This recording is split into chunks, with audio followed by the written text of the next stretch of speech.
હું ઘનશ્યામભાઈ પટેલ હું આજે રાજગઢ ગામની અંદર કપાનું સર્વે કરવા માટે ખેડૂતોની સાથે રહી અને અમે ખેડૂતો બધા ભેગા થઈ અને જે અમારી નુકસાની છે એ અમે સરકાર સુધી પહોંચે એવા અમે પ્રયત્ન કરી રહ્યા છીએ. તો આજે રાજગઢ ગામની અંદર ભાઈ તમારું નામ શું?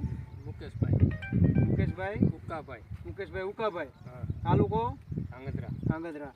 હવે આ અમે તમારો કપાસ જોવા માટે આવ્યા, તો આની અંદર આ કપાસની અંદર નુકસાની કેટલી ગણો તમે? નુકસાની 80% નુકસાની છે. 80% નુકસાની ગણાય. હવે પછી આ કપા ફૂટે એવું તમને લાગે છે?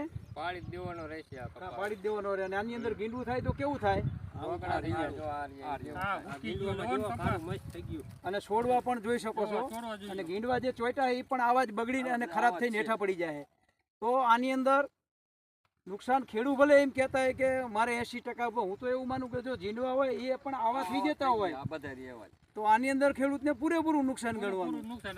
એટલે રાજગઢ ગામની અંદર, ધાંગધ્રા તાલુકાની અંદર 80% ખેડૂત એવું કે નુકસાની, પણ હું એવું માનું કે દરેક પાકની અંદર આપણે એરંડાનો પણ વિડીયો લીધો, મગફળીનો વિડીયો લીધો, આગળ આપણે તલનો વિડીયો લઈશું, તો બધા જ પાકની અંદર ખેડૂતોને નુકસાની પૂરતા પ્રમાણમાં છે. 50%થી ઉપર જ નુકસાની છે ઓલમ સોલમ આખા ધાંગધ્રા તાલુકાની અંદર અને આ રાજગઢ ગામની અંદર નુકસાની પુષ્કળ પ્રમાણમાં છે. 50%થી ઉપર તો ગણવાની જ, આપણે ઓછામાં ઓછી 50% બોલી, પણ 80% તો ખેડૂતો પોતે સ્વીકારે. પણ આપણે ખેડૂતોને ભલે 80 કહેતા આપણે 50% ગણી, તો 50% નુકસાની ધાંગધ્રા તાલુકાની અંદર છે. સુરેન્દ્રનગર જિલ્લાની અંદર છે.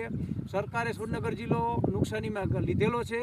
તો સત્વરે ખેડૂતોને વહેલાસર આ પાકનું વળતર મળી રહે અને નવા સિઝનની અંદર નવા પાક વાવવા માટે એને ખાતર, બિયારણ અને એનું ખેતી ખર્ચ કરવા માટે વહેલાસર આ નુકસાનીનું વળતર મળી રહે એવી સરકારશ્રીને વિનંતી.